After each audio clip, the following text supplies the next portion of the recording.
अस्सलाम वालेकुम दोस्तों, महा टीईटी की इस ज़बरदस्त हिस्ट्री मास्टर क्लास में सबका खुशामदीद। आज हम हिंदुस्तानी तारीख के एक बहुत ही अहम बाब का तज्जिया करने वाले हैं, यानी मुगल सल्तनत का दौर। बिल्कुल, और ये तज्जियाती सेशन शुरू करने से पहले एक छोटी सी याद दहानी। इस अहम मास्टर क्लास के तमाम ज़रूरी पीडीएफ नोट्स और प्रैक्टिस क्विज का लिंक नीचे डिस्क्रिप्शन में दे दिया गया है, तो सेशन के बाद उन्हें लाजमी चेक किया जाए। चलिए शुरू करते हैं। तो जल्दी से देख लेते हैं कि आज हम क्या क्या कवर करने वाले हैं। पहले इब्तदाई मुगल दौर, फिर अकबर और उसका इंतज़ामी निज़ाम, उसके बाद फ़न तामीर का सुनहरी दौर, फिर सल्तनत का ज़वाल और आखिर में महा टीटी का एक मेगा क्विज़।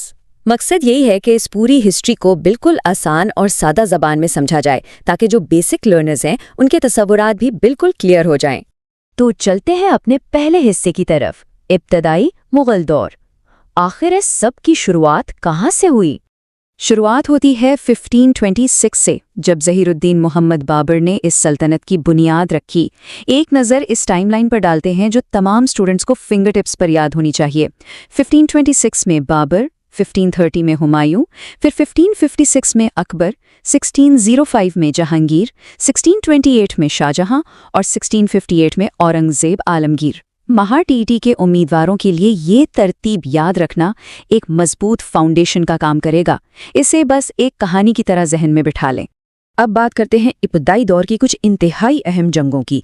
1526 की पहली जंग पानीपत, जिसमें बाबर की जीत हुई, दिल्ली सल्तनत का खात्मा हुआ और मुगल दौर का आगाज हुआ। और इस जंग की सबसे खास बात ये थी कि हिंदुस्तान में पहली बार बारूद और तोपों का इतना मौसर इस्तेमाल किया गया। इसके बाद 1527 में खानवा की जंग और फिर 1556 में दूसरी जंग पानीपत, जिसने मुगल हुकूमत को हिंदुस्तान में पूरी तरह मजबूत कर दिया। अब आते हैं दूसरे हिस्से की तरफ, अकबर और सल्तनत की अहम इंतज़ामिया। अकबर आज़म ने सिर्फ 13 साल की उम्र में तख्त संभाल लिया था।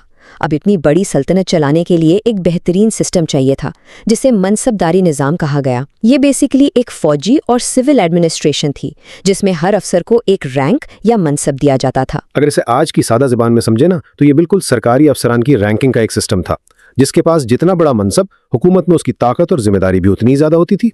एक और बहुत अहम लफ्ज़ जो इम्तिहानात में अक्सर पूछा जाता है वो है सुलह कुल। इसका मतलब है तमाम मज़ाहिब के लिए रवादारी और बराबरी, यानी आलमगीर अमन। बिल्कुल, और इस पॉलिसी का सबसे बड़ा फायदा ये हुआ कि राजपूतों जैसी बड़ी ताकतें मुगल सल्तनत की दोस्त बन गई। हुकूमत ने उन्हें अहम ओहदे दिए, जिससे सल्तनत को बेपनाह इस्तेहकाम मिला। अच्छा, अब वक्त है एक छोटी सी टेस्ट का। जरा कमेंट बॉक्स में लिख कर बताएं कि अकबर के दरबार के मशहूर 9 रतन कौन थे और उनमें से मालियात का शोबा कौन संभालता था। जी हाँ, सेशन को यहीं थोड़ी देर रोकें और जल्दी से अपने जवाबात कमेंट्स में लिखें, ताकि अंदाजा हो सके कि तैयारी कैसी चल रही है। तो इसका सही जवाब है राजा टोडरमल। वो खजाने या मालियात का काम देखते थे। अब सूबाई सतह पर कुछ और अहम ओहदे देखिए। सूबादार यानी गवर्नर, दीवान जिसका काम मालियात था, काजी जो अदलिया और इंसाफ देखता था, और कोतवाल जिसकी जिम्मेदारी अमन व अमान कायम रखना थी। ये ओहदे एग्जाम के लिए बहुत ज़रूरी हैं। और हाँ, बताते चलें कि अगर कोई ईवीएस की बेहतरीन तैयारी करना चाहता है तो पूरी प्लेलिस्ट का लिंक डिस्क्रिप्शन में मौजूद है, उसे ज़रूर चेक करें। चलें, अब बढ़ते हैं तीसरे हिस्से की तरफ, शाहजहां का सुनहरे दौर और फ़नी तामीर। अगर हम दौलत, अमन और फ़नी तामीर की बात करें तो शाहजहां के दौर को मुग़ल हिस्ट्री का गोल्डन एज माना जाता है। ताजमहल, दिल्ली का लाल किला, जामा मस्जिद और आगरा की मोती मस्जिद, ये तमाम शानदार इमारतें शाहजहां ने बनवाईं, जबकि फतेहपुर सीकरी अकबर ने तामीर करवाया था। यहाँ तमाम स्टूडेंट्स के लिए एक ज़बरदस्त टिप है। महा टीईटी में अक्सर उन इमारतों और उनके मेमारों के नाम मैच करने को आते हैं, तो उन्हें अपने नोट्स में ज़रूर हाईलाइट कर लें। चौथा हिस्सा, सल्तनत का ज़वाल और अहम शख्सियात। इतने शानदार उरूज के बाद 300 साल पुरानी सल्तनत आखिर बिखरना क्यों शुरू हुई? अगर हम गैर जानिबदार होकर पॉलिसियों का मुवाजना करें तो एक वाज़ेह फ़र्क नज़र आता है। अकबर के दौर में जिज़िया टैक्स ख़त्म कर दिया गया था और मजहबी रिवादारी को अपनाया गया था। दूसरी तरफ औरंगज़ेब के दौर में जिज़िया दोबारा नाफिज हुआ, दरबारी मौसीकी पर पाबंदी लगी और सबसे बढ़कर दक्कन की तवील जंगों ने रियासती खजाने को बिल्कुल खाली कर दिया। जब खजाना ही न बचे और फौज थक जाए तो सल्तनत का कमज़ोर होना एक कुदरती बात है। اس زوال کی کچھ اور بھی بڑی وجوہات تھیں۔ اورنگزیب کے بعد کوئی بھی حکمران اتنا مضبوط ثابت نہیں ہوا، اور سب سے اہم بات، اسی دوران چھترپتی شیواجی مہاراج کی شاندار قیادت میں مراٹھا طاقت کا زبردست عروج ہوا۔ انہوں نے عوام کی بھرپور حمایت اور مضبوط قلعوں کے ذریعے ایک انتہائی طاقتور ریاست قائم کی۔ بالکل، اور جو رہی صحیح کسر تھی وہ مسلسل جنگوں کے معاشی بحران اور پھر 1739 میں نادر شاہ کے تباہ کن غیر ملکی حملے نے پوری کر دی، جس نے مغل سلطنت کی بنیادیں ہلا کر رکھ دی۔ وقت گزرتا گیا اور سلطنت مزید سکڑتی گئی، یہاں تک کہ 1857 کی جنگ آزادی کا وقت آ گیا۔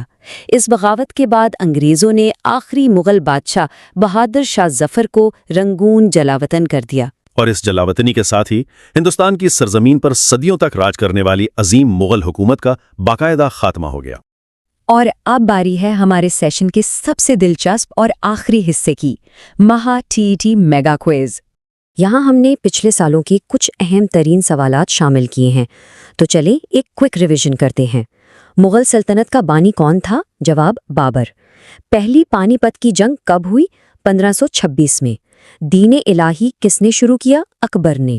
تاج محل کس نے بنوایا؟ شاہ جہان نے۔ اور آخری مغل بادشاہ کون تھا؟ بہادر شاہ ظفر۔ جن اسٹوڈنٹس کو یہ پانچوں جوابات پہلے سے معلوم تھے، ان کی تیاری بالکل صحیح ٹریک پر جا رہی ہے۔ Well done.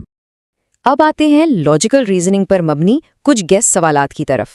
پہلا سوال یہ ہے کہ منطقی طور پر شاہ جہاں کے دور کو بابر کے مقابلے میں فن تعمیر کا سنہری دور کیوں کہا جاتا ہے؟ اس کی سیدھی سی لاجک یہ ہے کہ بابر اور ہمایوں اپنا سارا وقت سلطنت قائم کرنے اور بقا کی جنگوں میں گزارتے رہے، جبکہ شاہ جہاں کو ایک بہت ہی مستحکم، پرامن اور امیر سلطنت ملی۔ تو جب پیسہ اور امن دونوں ہوں تو فن تعمیر پر بھرپور توجہ دی جاتی ہے۔ بہت خوب۔ دوسرا سوال، متن کی بنیاد پر اگر سوچا جائے تو اورنگزیب کی طرف سے جزیہ ٹیکس دوبارہ لگانے سے سلطنت کا زوال کیسے تیز ہوا؟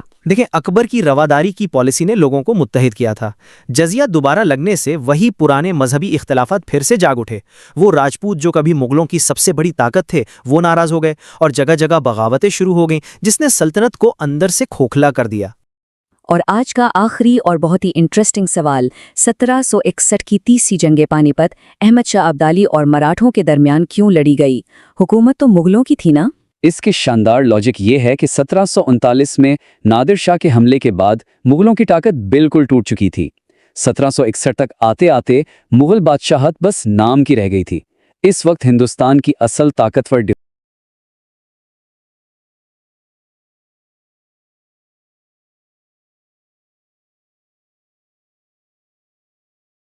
دفاعی فورس مراٹھے بن چکے تھے۔ اسی لیے ایک غیر ملکی حملہ آور کے سامنے مغل نہیں بلکہ مراٹھے کھڑے تھے۔ تو یہ تھا آج کا جامعہ اور معلوماتی سیشن۔ امید ہے لاجک کے ساتھ ہسٹری پڑھنے میں مزہ آیا ہوگا۔ پریکٹس بالکل نہیں روکنی۔ یاد رہے کہ تمام PDF نوٹس اور کوئز کے لنکس ڈسکرپشن میں موجود ہیں۔ اگر اس تجزیے سے کچھ نیا سیکھنے کو ملا ہے تو پلیز اسے لائک کریں، اپنے دوستوں کے ساتھ شیئر کریں اور ہمارے YouTube چینل ارشاد وہوان کو ابھی سبسکرائب کریں تاکہ آئندہ کی کوئی بھی ماسٹر کلاس مس نہ ہو۔ ملتے ہیں اگلے سیشن میں، تب تک کے لیے خدا حافظ۔